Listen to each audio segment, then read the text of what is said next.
weird time to be seeing y'all, because this is not a normal episode of Motorsport 101. We're, in fact, doing this live because something has come up, which we'll get to briefly.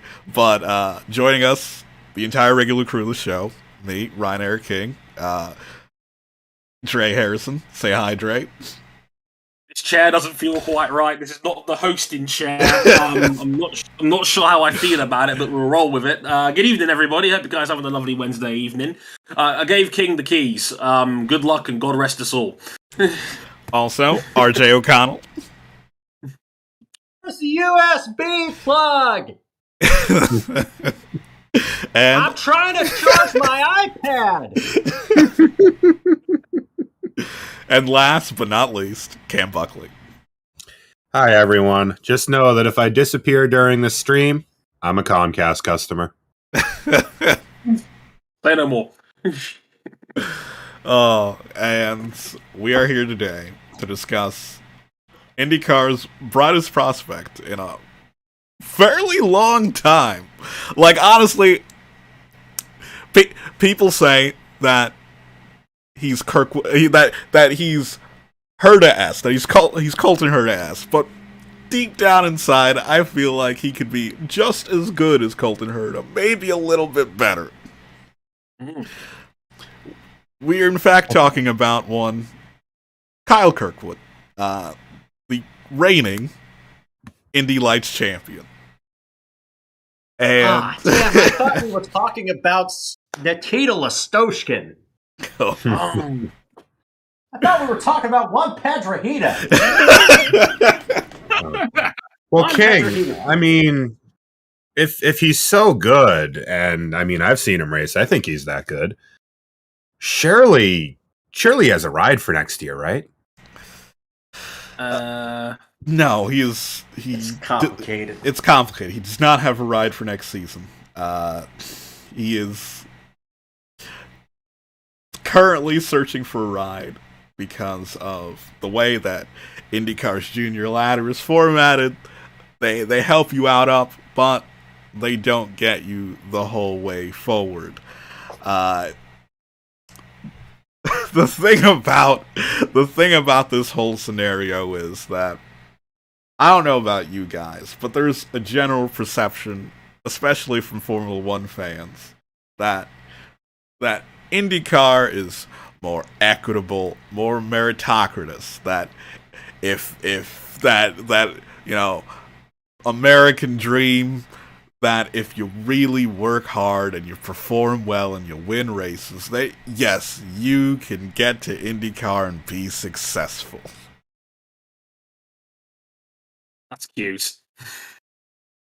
Which we'll get into later on. But man, well, if Kyle Kirkwood does not have a full-time ride in IndyCar next season,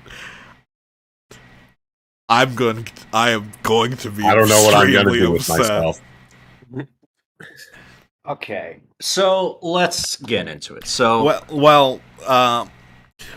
basically, the reason why we're having the stream today is that after running a series of tests, 2 tests with Andretti Autosport, it came out earlier this week in, first it caught our attention with, a tweet thread from, Jenna Fryer, who said on, the 1st that, quote, #IndyCar, Kyle Kirkwood says as of today, November 1st, he's contractually cleared at Andretti to search for work outside the organization.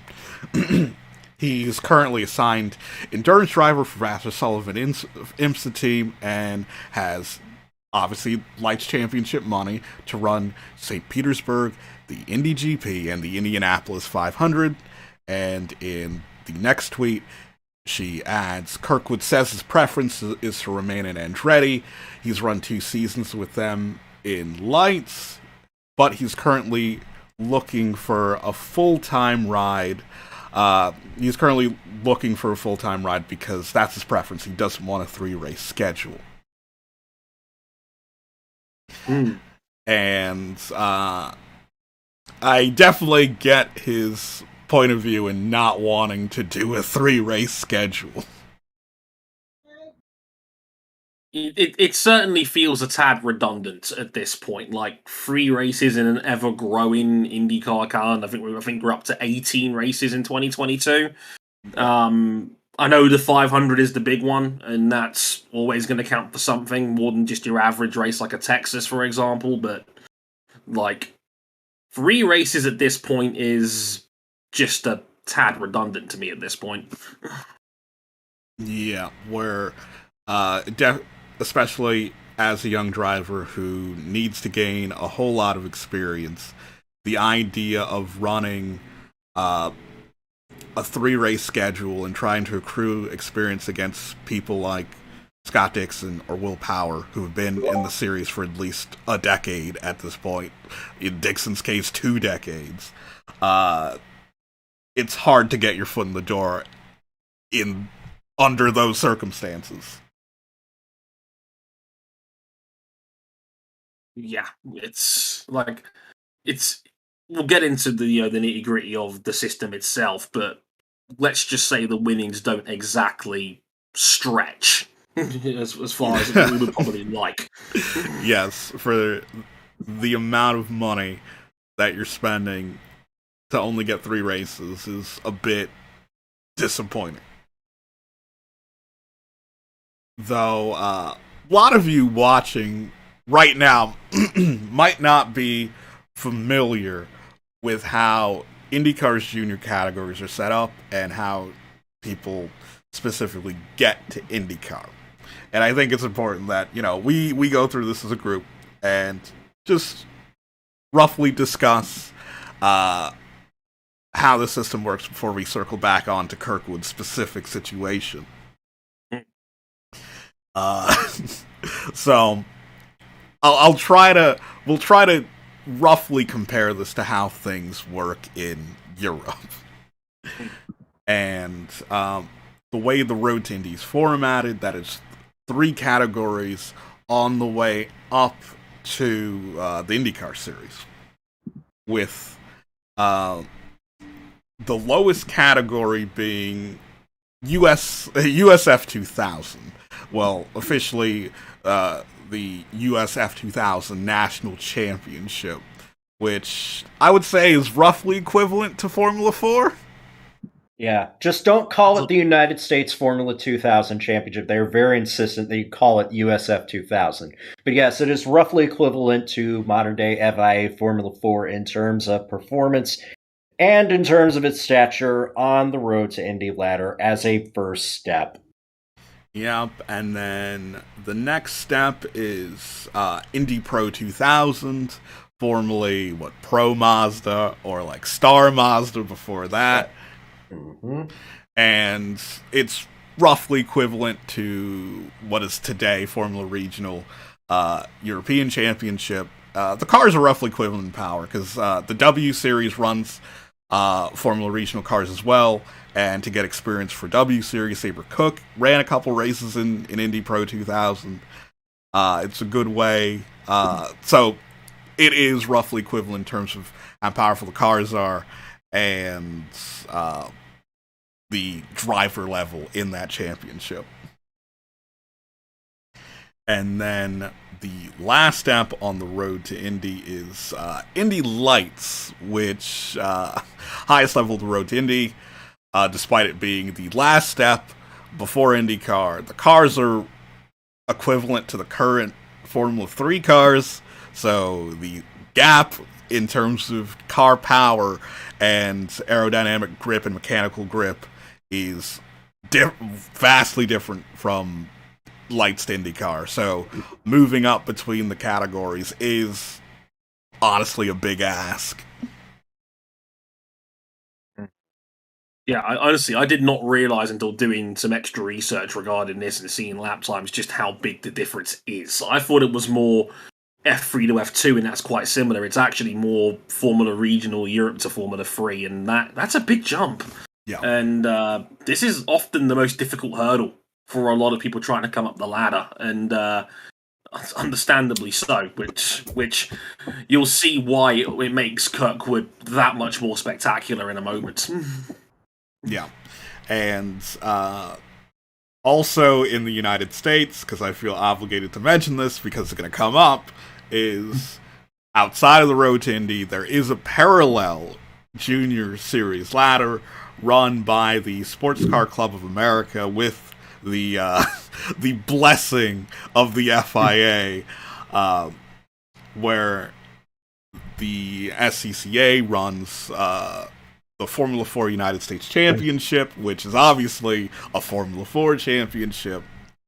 They also run Formula Regional Americas, and this is all with the intentions of having a North American and arguably an America's pathway to the F1 paddock, where it's intended that someone would go from Formula Regional Americas to the International Formula 3 Championship, that, the F1 support series. Even though no driver has ever made the move directly up this ladder to Formula 3. Didn't we have Hunter Eaney do that at the end of this season? No, he did not go to... was he in Formula 3? Yeah, he was in a couple rounds of FIA Formula 3 at the end of this season. Okay. It wasn't really remarkable performances, but I do remember that. Yeah, because I know the only person that moved over in a full-time capacity wasn't directly. It was Cameron Doss, who moved from F4 US to, I think, Euro Formula Open, and then eventually got to Formula 3. Mm-hmm. But for the most part, this ladder has even more to be desired than compared to the Road to Indy. Though, this is where Kirkwood got to start out, and Kirkwood's rise has been meteoric, say the least, where he ran in all 5 of these categories in a span of 4 years. Well, 4 seasons, not consecutively, which we'll get into briefly, where in 2017 he was champion of USF4. And then in 2018, he ran a dual campaign in both USF 2000 as well as F3 Americas, as it was known as at the time. And he ended up winning the championship in both those series in the same year. Then the next year he moves up to Pro 2000. He ends up being champion in that. In 2020, though, he couldn't move up to lights because the light season was canceled due to the pandemic. And in that gap year he ended up driving an IMSA, I recall, for Vassar Sullivan. That is correct. Yep. He did drive an Correct. IMSA in the GT Daytona class. Yep.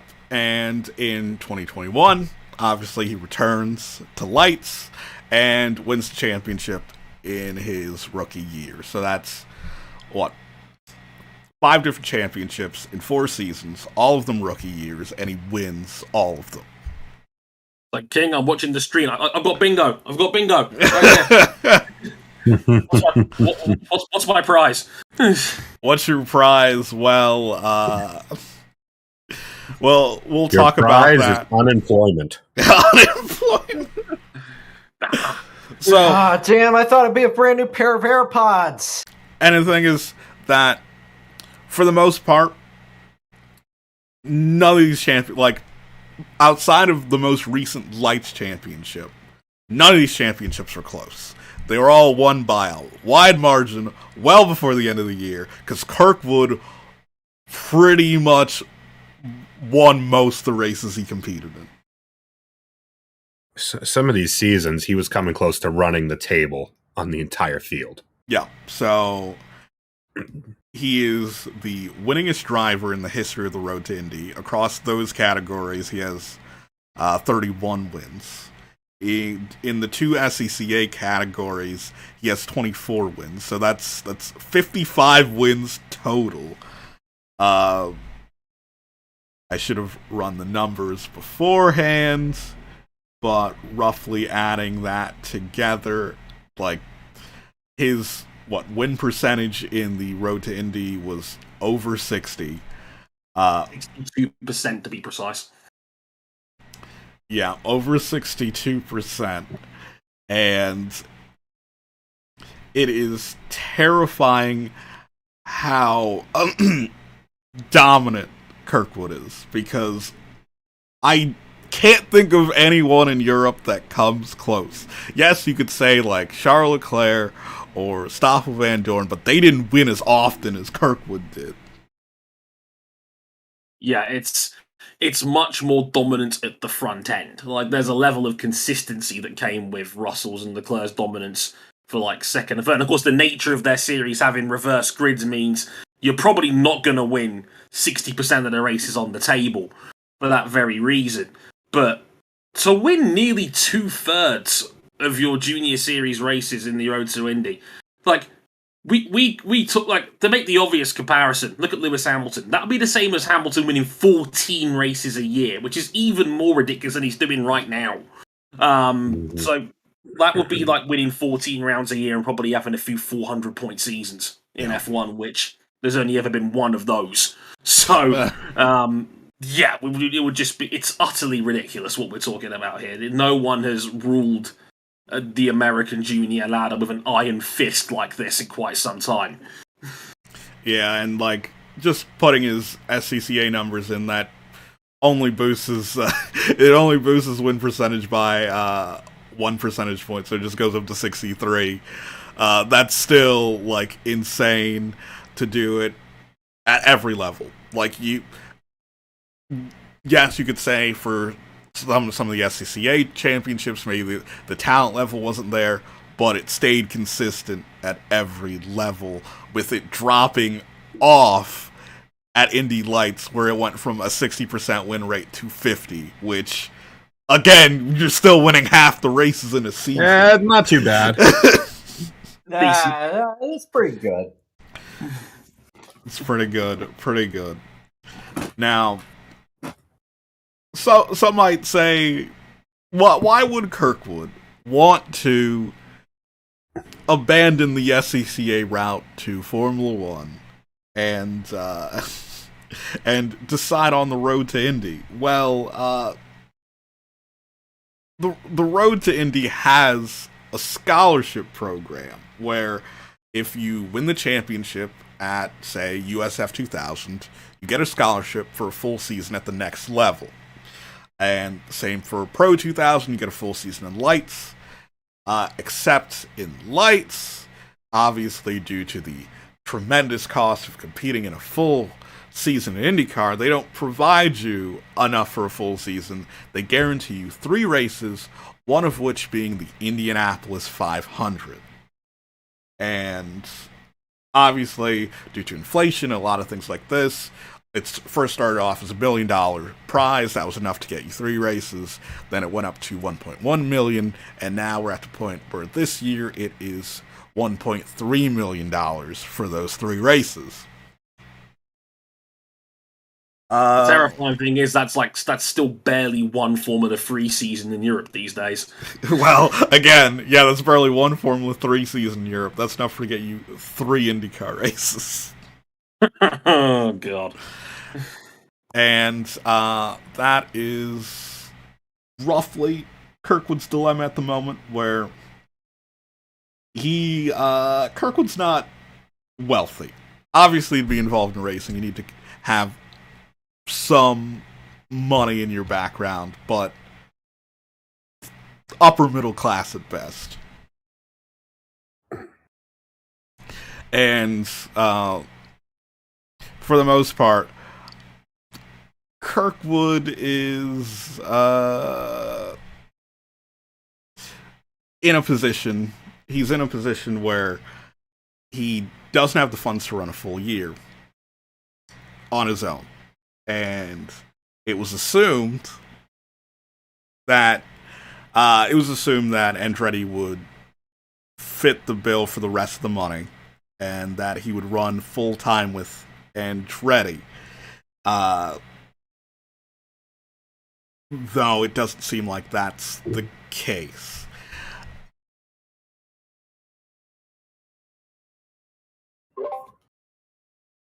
It seems that Andretti's got other options, which we'll get to in a bit.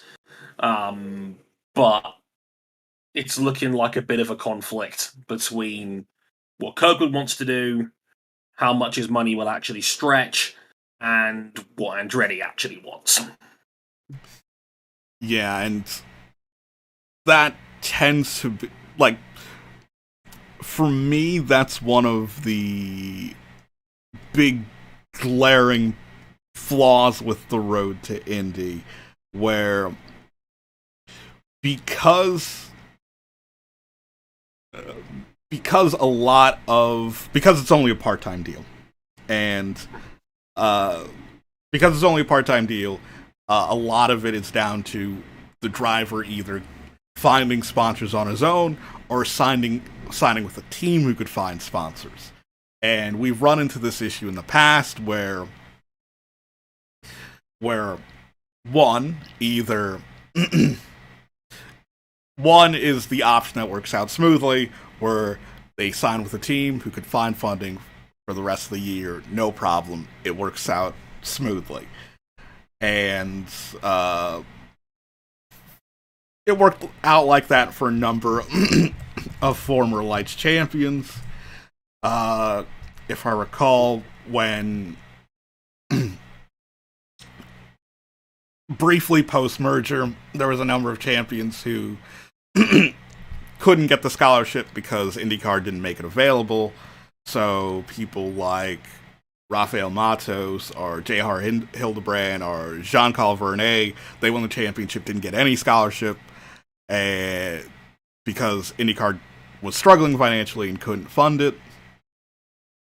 But then we get, say, Joseph Newgarden, who gets a seat full-time at the next level, no problem. But then we start running into issues where we start running into people who can't find rides or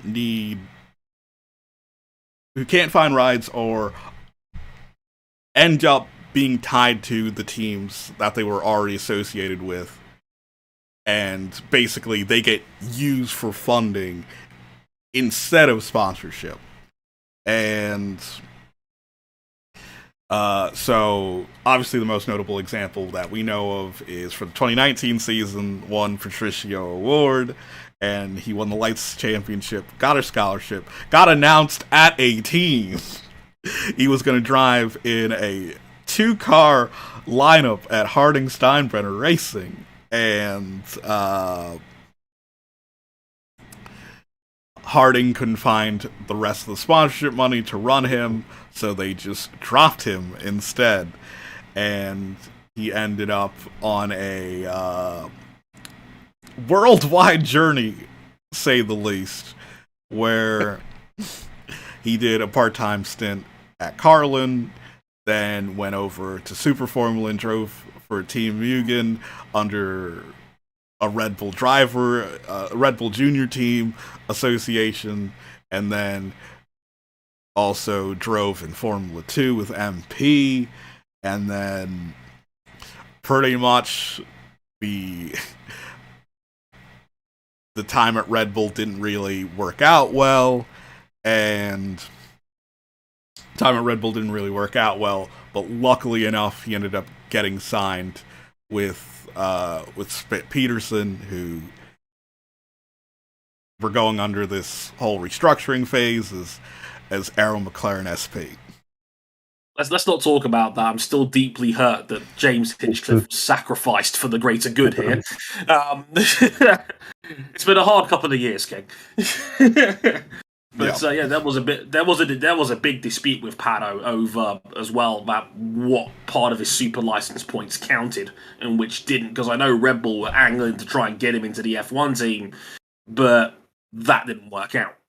Yeah, and while the sponsorship deal gets you, a 3-race deal, which he did with Carlin, one of the races has to be the Indianapolis 500, and there's no guarantee that you'll make the field for that race, meaning that there's no guarantee that you'll get the financial windfall for just being in the race. That year in 2019, Pato failed to qualify with Carlin. Yeah, that was a rough bump day. Yeah, and we saw it again this year. I think it was 3 cars had to be bumped on the final day. Or was it 2? Yeah, and no one is safe at the Indianapolis 500 because you saw this year, a Penske and a Penske affiliate nearly not make the race. And that's one of the issues about the 3-race deal, with one of them being the 500. Like, yes, it's a big deal. It's a big deal to be in that race, but just having the money doesn't mean you'll make the field. It really amounts more to 2 guaranteed races and the chance at a third if you're fast enough. Yeah, and like we saw this the year before Pato failed to make the field, where the driver with the scholarship the year before was Kyle Kaiser, and he stayed loyal to the team he was at for 4 years, Juncos in the junior ladder, as they made their way up to IndyCar. And thankfully, Kyle Kaiser was able to make the field. Just barely. It's by the some skin form of his fucking teeth. By some at some expense of some F1 guy. Spanish. You might have heard of him. Matt Shelton? Not. It effectively took a team that, by all accounts, if you're a longtime listener of the show, listening to Dre's sanity slowly drain while the situation was described, a team that basically took the Indy 500 as a joke. Disorganized, to say the least. Only by that chance did Kaiser make the field. Yeah, and again, I think outside the 3 races he did the money for, had the money for, he got 1 additional race, and then the next year he does 2 races with Juncos, and then 2020, no Juncos. And that also meant no Kyle Kaiser, which, again, this is another problem with the system, where while a driver might have the money, that doesn't mean that they're guaranteed a chance to grow as a driver and get experienced in the series, because, yes, Juncos folded due to financial reasons, but that doesn't mean that Kaiser's career should be over, and, maybe another team could have signed him, but they didn't see enough of him driving to know if he was good enough or not for their team. Yeah, it was a fairly minuscule sample size, and was it in 2018 he did 4 races. In 2019 he did 2, along with, if I recall correctly, with Juncos, a very short DPI schedule with their Cadillac program. Yeah, there's just not much of a sample size there. So, this is not an issue that you would see on the road to Indy itself, because, again, the sponsorship is for a full-time ride. So no matter what team you go to, they have enough money to run you for the full year. IndyCar is different, where what team you go to defines what your experience will be. And that is also down to what seats are available at the time of you winning the scholarship. Yeah, as much as people who are a little more familiar with other series might think that IndyCar is much more equalized, and it is to an extent with a spec chassis and only 2 engines to pick from. But a great team is a great team no matter what series you're in. And if you're in not such a great team, you're not really going to have the opportunity to show what you can do against other established drivers who are just as good, if not better than you are, in teams that just have more money and more resources, more personnel to throw at a given problem. Yeah, where we could talk about, one of the teams that seemingly is not an often chose destination that ends up being a really good place to land is just any team that's good at the 500, because that's one of the races you're guaranteed at. So take, for example, scholarship winner Ed Jones in his rookie year, where thankfully he was able to get a full-time deal, but at the race he was guaranteed to be in, the Indianapolis 500, he ends up finishing third, and that's enough to get him a seat at Ganassi the next year. And, you know, he ran, 2019, missed out 2020 due to the pandemic, back at Coyne again for 2021, and he probably won't be in the season. He probably won't be in the series next year, but he had pretty much close to 4 full seasons in the sport just by one really good outing at Indianapolis and a solid season overall. Ultimately, the Indianapolis 500, as it has for so long, your career lives and dies by that race, just as the series lives and dies by that race. Yeah, and it's definitely one of the things where just even if you can't be at for a full season, just try to get more than 3 races at a team that can get you a good shot at doing well at the 500. Sounds like such a straightforward formula. It really does. Now, this is the part where we're going to have to circle back the Kirkwood situation, where at the start of the show, we mentioned how he'd done a couple tests with Andretti Autosport, the team that he spent the last 2 years with, and I think the first test was at Barber, the second test was at the Indy Road Course, and it was assumed by a lot of people that Kirkwood would be at Andretti full time next year, though it slowly, seemingly every day, more and more caveats got added on to the point where people noted that he was testing the 26 car and started connecting dots that either exist or not exist. We don't know, but going off what people assumed, Colton Herter's obviously currently drives the 26. Andretti Autosport were in talks to purchase the Alfa Romeo Sauber Formula 1 team, and Sauber had an open seat and started connecting even more dots and came to the conclusion, if Andretti were to complete this deal, that Colton Herta would take up the empty seat at Sauber, and Kyle Kirkwood would get plugged into the 26 for next year. Thoughts on that hypothesis put out there on social media? I mean, well, yeah, go on, Cam, you first. Unfortunately, as we know now, that deal is dead, buried, and the headstone is coming in next week. Yeah. The German media reported right around the United States Grand Prix that apparently Sauber was asking for 250 million euros up front to complete the deal. And not in 2021, not a lot of businesses have that sort of cash just sitting on. That's a lot of McChickens. Yeah.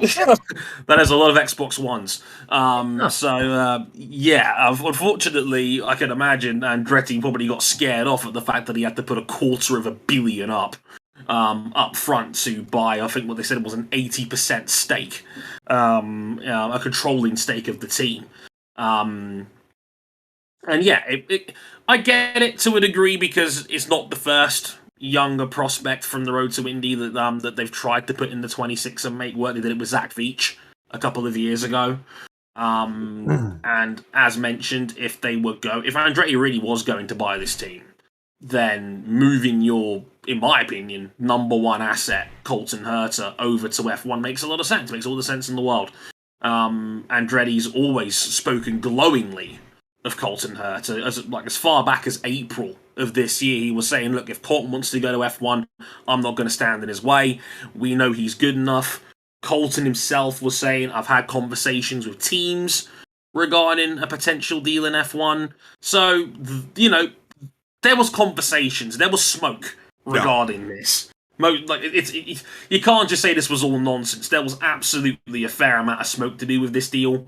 Obviously, when the finances come into play, that changes the parameters of the conversation quite a lot. Well, and the problem with all that smoke is that there's smoke blowing from another direction regarding the Sauber F1 team, where a certain automotive brand based in Germany might potentially be looking at purchasing Sauber outright and making them their Formula One entry when the new engine regulations come around. Yeah, BMW's coming back, baby. It's time. No, somehow I doubt BMW, but of course that will have driven the value of Sauber Formula One up. Yeah, and they would have asked Andretti, well, we could sell to you, but these guys have more money than you.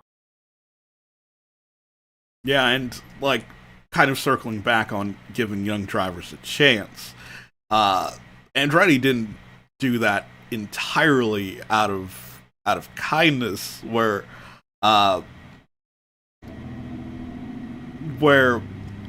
season of Indy Lights, Zach Veach wasn't a bad driver, not at all. No. Was he the best driver? No. And he brought sponsorship to Andretti, sponsorship that has decided to remain with the team. Zach Veach in his season in Indy Lights, he was fourth in the championship behind Kaiser, Santi Urrutia, who's no longer in the IndyCar system at all, and better. and Ed Jones, who won the championship that year. And that illustrates the point where while IndyCar are doing their best to try to make sure that the young drivers who perform best in their feeder system get a chance to advance, it sort of stumbles at the last hurdle. And that's always it. We'll see a driver go all the way through all these different feeder categories, all the way up to the point where they're ready to get into IndyCar, and then it all falls apart. Yeah. And it's not a one-off. It's not even a two-off. This is happening to very highly touted young American prospects. What feels like almost every 2 or 3 years, we hear the next big thing coming into IndyCar, and they either arrive via very convoluted, not linear path into IndyCar, or they have to take up employment elsewhere, whether it's overseas in sports car racing there or in IMSA here more often. It's frustrating because, again, where you say it's not a one-off, and we could run through an entire list of drivers who just got to, just take a quick shortcut up to IndyCar, say, the next year, where Kaiser wins, and he has, again, his 4-race part-time deal, though, fourth in the championship, second best rookie, behind Rookie of the Year Colton Herta. We have Brazilian Matthias Leicht, and due to interest in Brazil, wanting to ensure that there's still a Brazilian presence in IndyCar, fearing that Elio and Kanan are on the way out, they were like, hey, Leicht isn't that bad, let's get him funding in IndyCar, and Leicht ends up getting 2 full-time seasons in IndyCar. And he wasn't particularly special in either of them, for what it's worth. Well, and unfortunately, where he landed in young driver purgatory, AJ Foyt Enterprises, where feels like no matter how promising you are and how good you are, you go to AJ Foyt, you're not doing much. Yeah. You're probably not going to be in that seat for very long, even if you do bring them decent results relative to what that team is used to. And then the next driver who finished directly below him was one Zachary Clayman DeMello, who ended up getting a one-off race deal at the end of next year, then a part-time season at Cohen in 2018 until the money dried up. But again, haven't heard that name in a long time. He got a decent amount of seat time compared to drivers who do win the championship. Mm.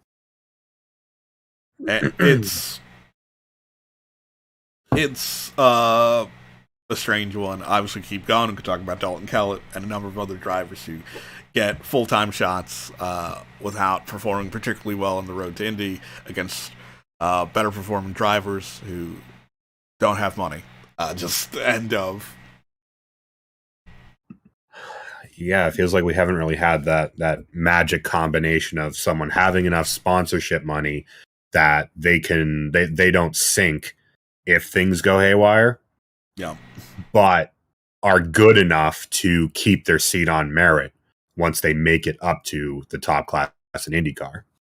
Yeah, and sort of to circle back to how we got here, the discussion about where could Kirkwood go, where could he end up if it's not a full-time seat at Andretti Autosport. Well, there was rumblings. Marshall Pruitt wrote a silly season update a couple of days ago. He said he didn't rule out the possibility that Voigt might take him on, whether it be part-time or full-time. They are thinking about a third car, potentially full-time, probably potentially part-time, I should say, sorry. And there was rumblings that Voigt could use Kirkwood's prize money for that, potentially, because they haven't confirmed Sebastian Bourdais' future yet. Bourdais definitely not racing full-time, but they haven't even confirmed him part-time for next year. So there's a lot of question marks over there. There's rumours about Tatiana Calderon potentially for one of the cars over there as well, due to Rocket partnership and joint sponsorship there. There's been a big electric-powered elephant in the room here as well. As much as BMW has now left Formula E, Andretti still owns the team over there. We joked about it a lot on our personal M101 Discord server that maybe they bung him in Formula E for at least a year to, stem the tide until next year's free agency. That's one that's come up a little bit as well. The only thing we know for sure right now, he's definitely going to be racing in IMSA, at least part-time next year with Aston Sullivan. Yeah, that's the only definite as of November 3rd. And then, again, that's extremely part-time. It's only for, the 4 endurance rounds. Yeah, only for the North American Endurance Cup rounds. And, of course, given the world we live in right now, that schedule is not always guaranteed as well. Yeah, and due to, say, if he were to go to Formula E full-time, he wouldn't be able to fulfill that contract, and it just wouldn't be viable at that point. Yeah, and I think the big thing regarding whether he stays at Andretti or not is that at this point the way I'm kind of looking at it is that he's almost certainly out, because you'd think that if he was going to Andretti FE or he was going to get anything in IndyCar out of Andretti, they would have renewed his contract. Yeah, and we're not that far off from the start of the Formula E season, so we need to hear about something within a week or two to really cement it, I would say. And it's clear what his preference is. His preference is to remain in IndyCar. I mean, this is what he's been working for years now, and at every stage, he has been the cream of the crop in every series he's been in. Yeah. this is the brightest prospect I can remember to come out of the RTI, without doubt. And yeah, like, I completely understand Kirkwood's desire to race full time. Like you guys mentioned earlier, the 3-race sample size isn't going to cut it. He's banking on a monster 500, and that is a very risky strategy to secure yourself a future in the series. That is pie in the sky thinking. Like, honestly, a reasonable expectation would be to just make the show, quite frankly. Yeah, nothing. The Indianapolis 500 guarantees you nothing. No. It doesn't guarantee where you'll finish, no matter what team you're driving for. And it doesn't even guarantee that you'll be in the show. You might be sitting on the sidelines wondering what could have been. And that might not be your fault, but at the end of the day, it doesn't really matter if your career is toast after that weekend in May. And it's doubly frustrating to me is when you look at the state of play for Andretti right now. Colton Herta is confirmed in the 26. We've got Romain Grosjean in the 28. We've got Alex Rossi in the 27 car. It's looking like Devlin DiFrancesco, who was 6th in last year's Indy Lights Championship, was winless on the year, wasn't particularly impressive. It's looking like he's going to get the 29 seat that was left behind by James Hinchcliffe this past season. And it is the classic case of guy that wasn't on the level of someone like Kirkwood, but is much better funded.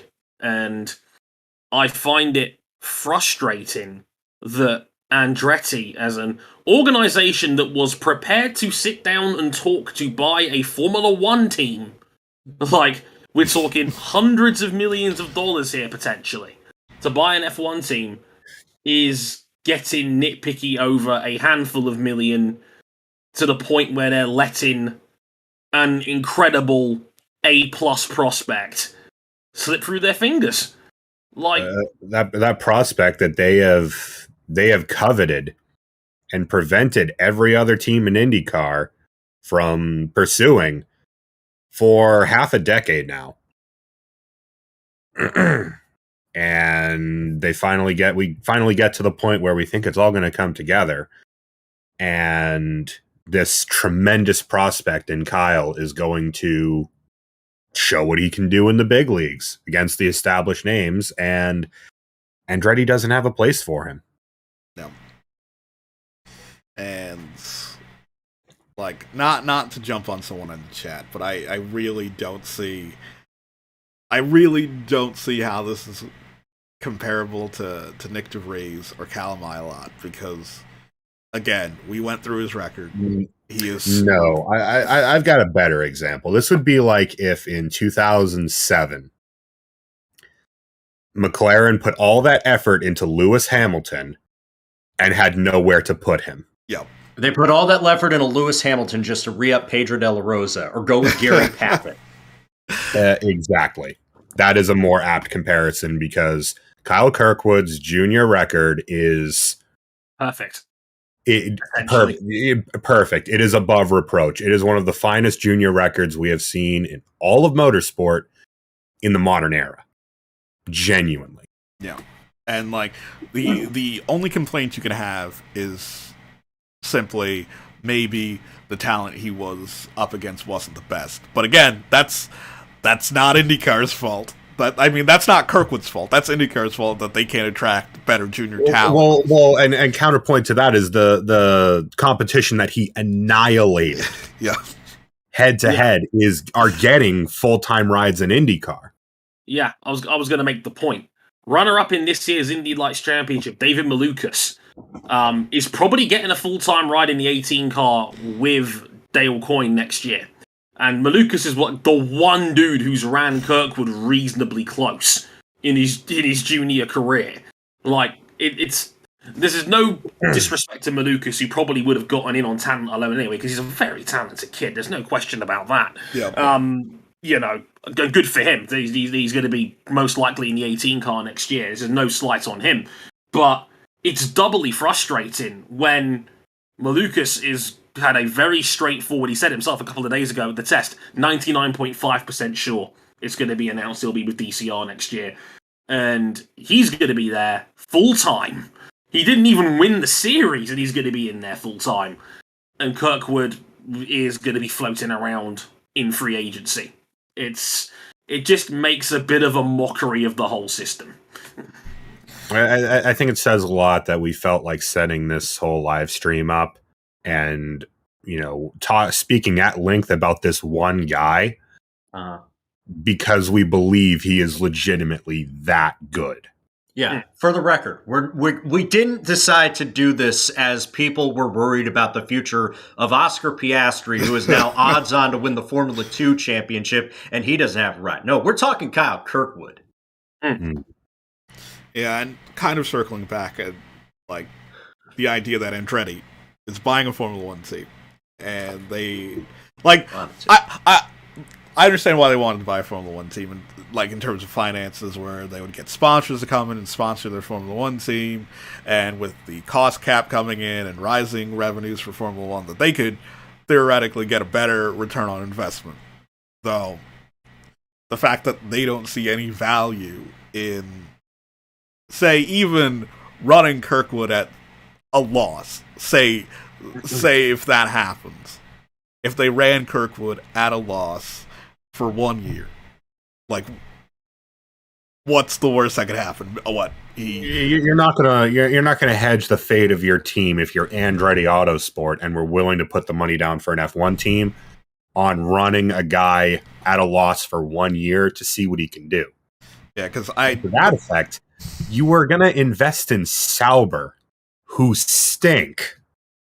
I don't think that Andretti Autosport were distracted by Formula 1. It's clear that they didn't see the value in Kirkwood being at the team full time to immediately get him a deal. Where it's they need a sponsor, they need funding, they need some reason to take him over Devlin DeFrancesco, which is that's wild. That's wild. Well, King, we know you are the biggest Devlin DeFrancesco fan of them all. Huge fan. But I completely agree with you. Yeah, it doesn't make any sense to me. I absolutely get, I am not against Andretti trying to go into F1. I still think that investing in that sport is a bit of a black hole. But I can see the logic as to why they would do something like that. Why would you, I don't understand. You've raised this prospect through your academy. He has had the most glistening junior record you could potentially ever see in North American motorsport. I think they didn't race him. They signed him, he only joined Andretti for Indy Lights. They got him knowing what the deal was. Yeah, in other words, you've tied him down to your end. You've got basically first rights on a super prospect. And then when the moment comes, when the open goal is right there, you've got a 29 seat right there. You can run him full-time in a 4-car program. Now you need the money for Devlin? I don't understand. This, if Kirkwood is not a good enough prospect to run at a loss, then who is? Yeah. Then what's the point in you signing Indy Lights drivers down the road if you know it's just going to come down to funding again when the time comes? Well. Again, they didn't need to find any money to run Kirkwood because he had the scholarship coming up from Pro 2000. They ran him free of charge. Makes it even more baffling. Yeah, and it's when we ended the IndyCar season and we were doing the season review, we assumed that next year Andretti Autosport were going to have the death lineup of Herta, Rossi, Grosjean, Kirkwood. We thought this was going to be the move to get Andretti back to the top. I was going to say, that is a death lineup. That is a death lineup, but that 29 car, to me, that 29 car was Devlin's even before the F1 rumors cropped up. The only way that I could have seen Kirkwood getting into the 26 car would have been if the 26 car was vacated.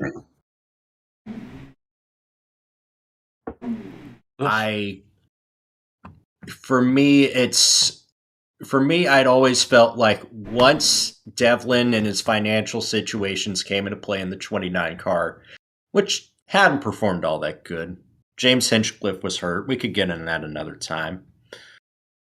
It was always going to be tough, but I'm of a mindset that the best thing that could have happened for Kirkwood, if Andretti Autosport's only options were to just give him 3 races in a 5th car, or to stash him in a series that is in no way representative of development of a top IndyCar prospect, then the best thing that they could have done is let him hit the open market. Yeah, let him hit the open market. Maybe sign him later down the road if he gets, a seat next year somewhere else. And I don't think that bridge is completely burned out necessarily. Yeah, it doesn't work out now. I still think having the light season lost in 2020 impacted a lot of things, because if he wins the lights title in 2020, I arguably think that, maybe he's in the 28 DHL car instead of Romain Grosjean. But then again, who would have predicted when Kyle Kirkwood was first going to move up to Indy Lights that Romain Grosjean would even come to IndyCar, impress well enough to attract the attention of Andretti Autosport? Yeah, though, I think while the bridge might not be completely burned, Dre, this might sound familiar to you, but anytime, like the fact that we know this happened, the fact that Kyle Kirkwood went to the press and told Marshall Pruitt and Jenna Fryer, hey, as of midnight, I'm available to look for rides elsewhere. That he openly told the media this. Right. Yeah. And in that same column for Marshall Pruitt, there was a line in there saying that he was talking to Aaron McLaren about a potential deal. So there was clearly conversations, like Kirkwood clearly knew the writing was on the wall even before November 1st, because in Marshall Pruitt's own piece, in Silly Season, he mentions he was in talks with Zach Brown and Aaron McLaren SP, but the deal fell through. So there was clearly conversations about this in the weeks leading up to November 1st, and the writing was pretty clearly on the wall that this wasn't going to hold up. Oh my goodness, and that would have been a steal for Aaron McLaren SP. With him, Patricio Award, and Felix Rosenquist, if that had come together for 2021 with 3 full-time cars, oh, buddy. The pressure's on Felix.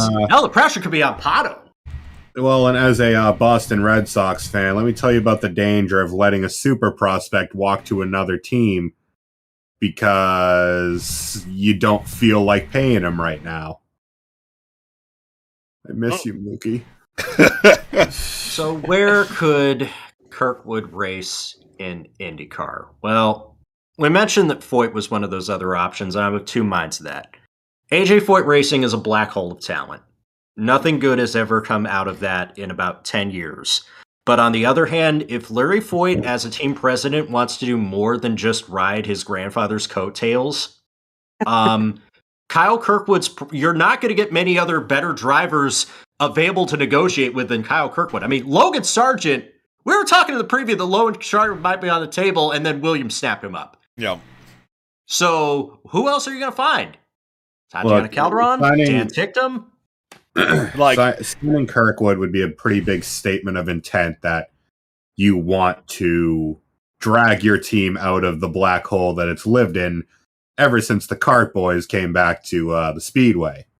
And the thing is, if Larry Foyt wanted to sign someone in the mold of his grandfather, there's no one out there closer to that than Kyle Kirkwood right now. Absolutely. Yep. But the short-term damage to Kirkwood of running 17th every week, because AJ he's got to be looking for a 1-year deal at most. You know what I mean? It's got to be one of those like can't get tied down there. Given that no matter how highly rated you are, you go into AJ Foyt Enterprises, you probably aren't coming back. Ask Jack Hawksworth, ask Carlos Munoz, ask Mateus Leist. The other option that's on the table, and this is probably the most likely, is that Vassar Sullivan Racing, his IMSA team, the team that once aligned with Dale Coyne, they've not been coy about it. They want to continue in IndyCar as an independent team. And if you're starting up your own organization from scratch and you already have a relationship with this driver, you have a ready-made solution right there in your lap. Yeah, but again, as much as, like, obviously Vassar Sullivan are a very talented sports car operation, starting an IndyCar team from scratch ain't easy. Ask Michael Shank. It's been it was a long time coming to finally break through at the 500. Oh yeah, because Shank had a couple years where you had to ask, "What are you guys doing here?" Yeah, they as an organisation were spinning their wheels for quite some time, but luckily they've only gotten better and better as the years have gone by. Mm-hmm. Helio won number 500, and Jack Harvey, despite having now moved on to Rahal Letterman Lanigan Racing for 2022, highly rated amongst his peers and the media and fans alike. So it can work out. Is that, like, no matter what kind of organization you are, no matter how good you are, if you're brand new to this, and Vassar Sullivan would effectively be brand new to this, given the gap. Yeah, I should point out the caveat that a lot of the people at Vassar Sullivan Racing, Vassar and Sullivan were previously involved in KV Racing Technologies, a team that is now dead. This would be kind of like a Phoenix team. They've been dead for a long time. Yeah, and so they basically be starting from scratch. So those are your options, and for me, it's a no-brainer. If Vassar Sullivan come knocking and they're able to buy themselves a car, it's a hell of a guy to build around. It beats the usual known quantities. If you believe Kirkwood's good enough to drive in your IMSA program, why not drive an IndyCar that way? Yeah, absolutely. Yeah, and besides that option, there aren't that many empty seats left. There's a full-time seat technically left open at Ed Carpenter Racing, even though it's heavily rumored that Ryan Hunter-Reay will fill that seat. Besides that, and the seats already discussed, break out the Book of Dark Arts and raise the fourth Penske seat from the deck. Yeah, if even though they already confirmed that seat's gone, man, Roger Penske, if you can't let someone like Kirkwood not get a chance to shine in the series you now own. Mm-hmm. Dude, you own this shit. He is the walking embodiment of all things good about the RTI. If you let him slip through your fingers, it makes everybody look bad, especially when you've just made a renewed commitment to Indy Lights and the RTI in general, because it's a problem. Otherwise, Penske wouldn't be beating his chest about trying to put more money into it. Yeah, because honestly, it would not be a good look if your best prospect in a long time, who happens to be American, can't get a seat, yet British Callum Ilott has a full-time ride for next year. Gee, I don't want to reopen up. Yeah, I don't want to reopen old wounds, but we've been here before. Now we're gonna bring it to NASCAR on Fox analyst Jeff Gordon.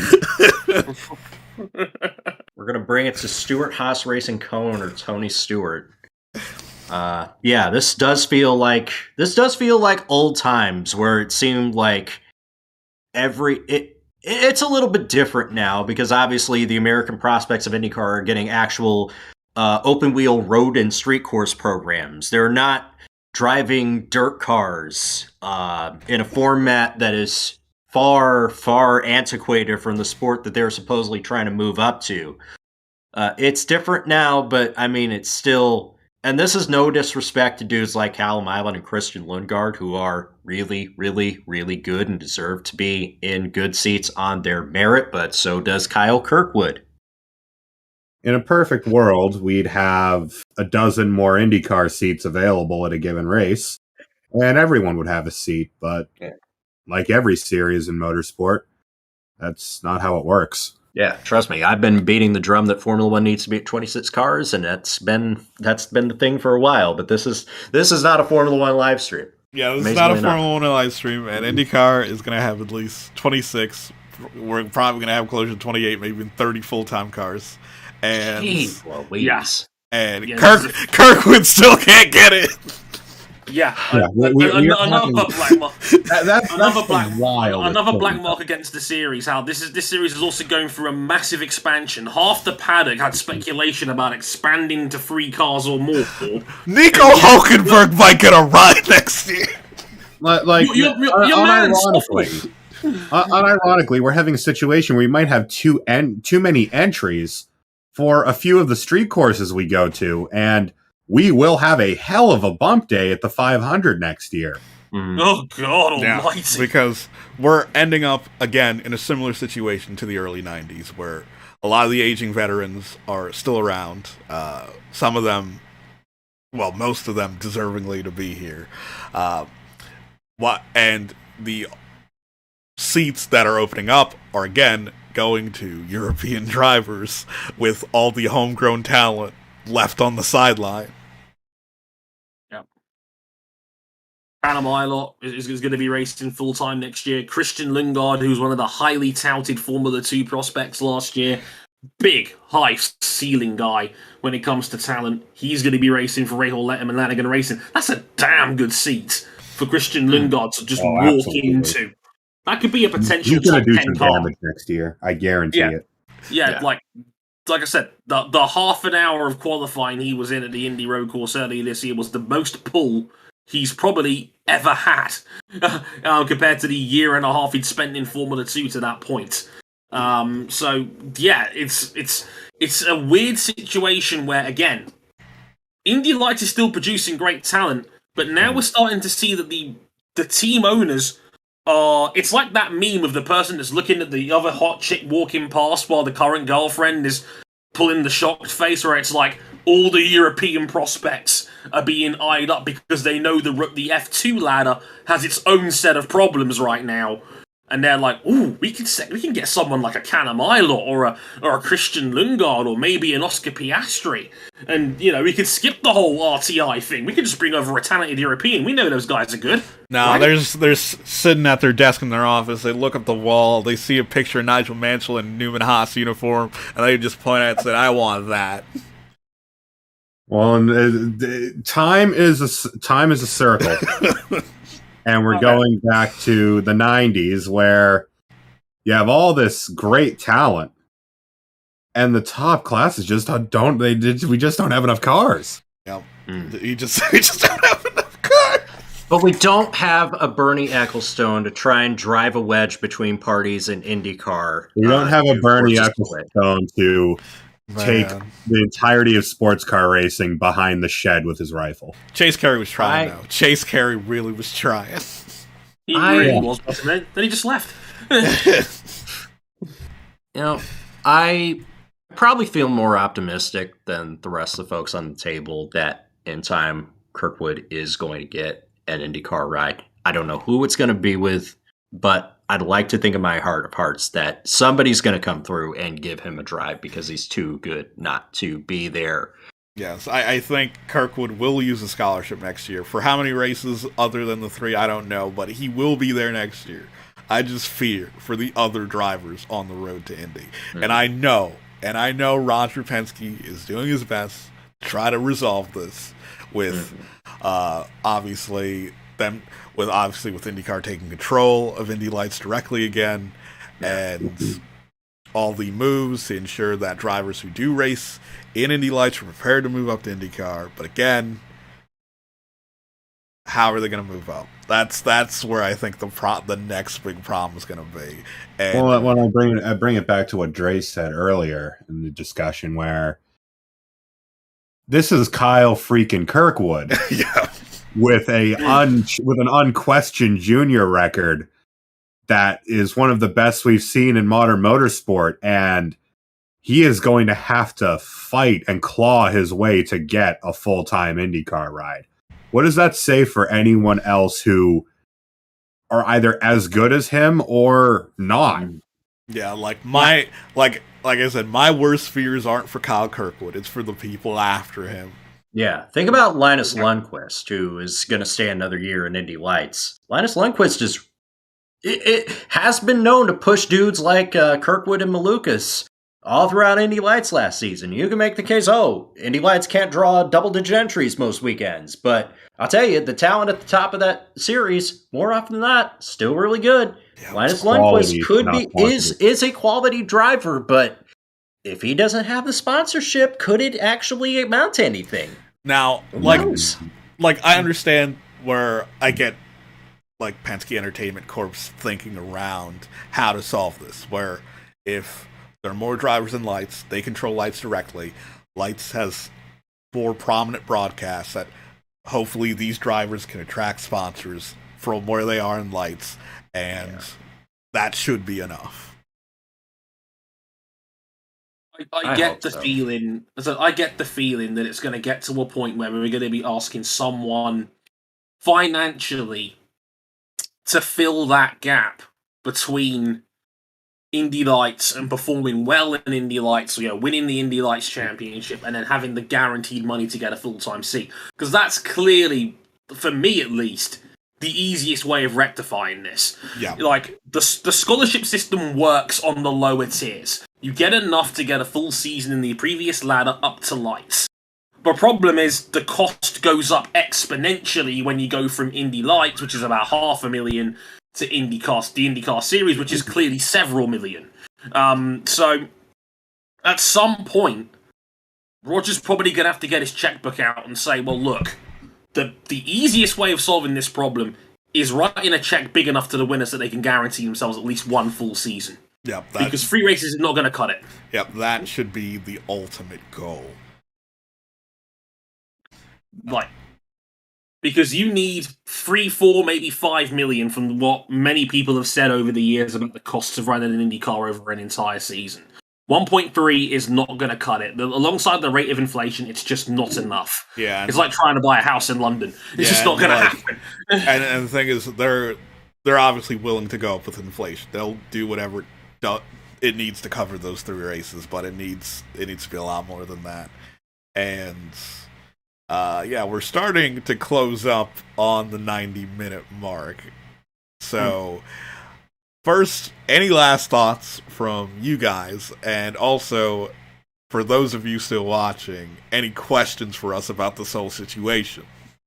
Get them in now. But I was going to say, overall, I do have a level of empathy for Kirkwood. He's a tremendous talent. He has done everything right. He's done everything you're supposed to do to get to this point. I suspect the media leak was one of pure frustration. I could completely get that too. Yeah. Because, as I said before, the free race sample size is just not enough. But, it's not fair that you have this staircase up the ladder and then you need a pogo stick to get to the final step. It's just not fair. The majority of people are not going to get there. And if it takes someone like Kyle Kirkwood missing out, which I hope he doesn't, I'm sure he will, someone will take a punt on him, I'm almost certain of that at least. There are going to be guys down the road that are not going to have Kirkwood's record, because what he's done is virtually impossible, right? Yeah. That's the question I'm going to have, because not everybody's going to be well-funded. You need guarantees. You need security blankets to get people up the ladder, because if you do that, the best talent will find itself in Indy Lights anyway, and that's what it's supposed to do. But unfortunately, right now, that system is not working, and this is through no disrespect to the people involved, but Kirkwood's missing out, while Connor Mylock, David Malukas, and Devlin DeFrancesco are almost certainly going to be in IndyCar next year, and Kirkwood might not be. And that's a problem. Yeah. Any thoughts from you, Cam or RJ? This kind of feels like a discussion we've been having across a number of other motorsports categories. It's the same in the ladder to F1. It's getting to be about the same in the ladder to NASCAR, getting to be about the same as the ladder to MotoGP. That, in some instances, the cost of participation is too high. Yeah, it seems like it's far too high. And we did get a question in chat. Do you think Carlin could snap him up? Personally, I don't think so. I think Carlin, unfortunately, are tied to Max Chilton. They do whatever Chilton feels like. If Chilton ends up leaving IndyCar for whether lack of interest or sponsorship, dries up, I think Carlin falls as an IndyCar team. Carlin don't have the resources to run Kirkwood for a full year. Like, it would just be for the 3 races they get the money for. Yeah. Because they've already lost it. They had to juggle the leftovers of Connor Daly when he wasn't racing for Ed Carpenter in the ovals. And there's already been talk that Juncos might snap up their gear before next season even starts, or somebody else might take up Carlin's parts to run as an extra car. There's been conversations regarding that. So we might not even see Carlin on the grid next year, period. Yeah. I wouldn't rule out that possibility either. So I would say Carlin is unlikely in this. They haven't got the resources to make that work. Yeah. Cam, anything to say before we leave? I think Kyle Kirkwood's going to make a damn fine LMDH driver. Oh, God. That's the direction that this feels it's going into. All I knew is echo. I think RJ's point. The cost of participation to get into the top tier in IndyCar and in plenty of other series that we could go on all day about is too high. No. But we don't have all day to talk about it because we've still got to talk about the Texas special teams coaches. Yeah, we have to talk about Alex Bowman. On that note, if you enjoyed what you heard, you can subscribe to us here on YouTube, or if you like podcasts, Spotify, SoundCloud.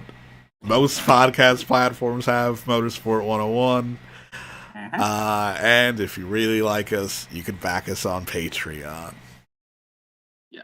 Patreon.com/Motorsport 101. Bonus benefits on there, including early access to all of our stuff and chances to listen to more live recordings like this one, but in private, so it's all cool and stuff. And it's come about Discord server, so you can check us out on there if you really liked what you heard. Hope you guys enjoyed the show. Yeah, and since I'm first, I can't have an awkward bye this week, so just bye. I can be the awkward bye for you. It's fine. That's usually my role anyway. Later, y'all. Thanks for listening, everyone. Nailed God damn you, Dre. it. Nailed it. Excellent. And stop. Pole assassin.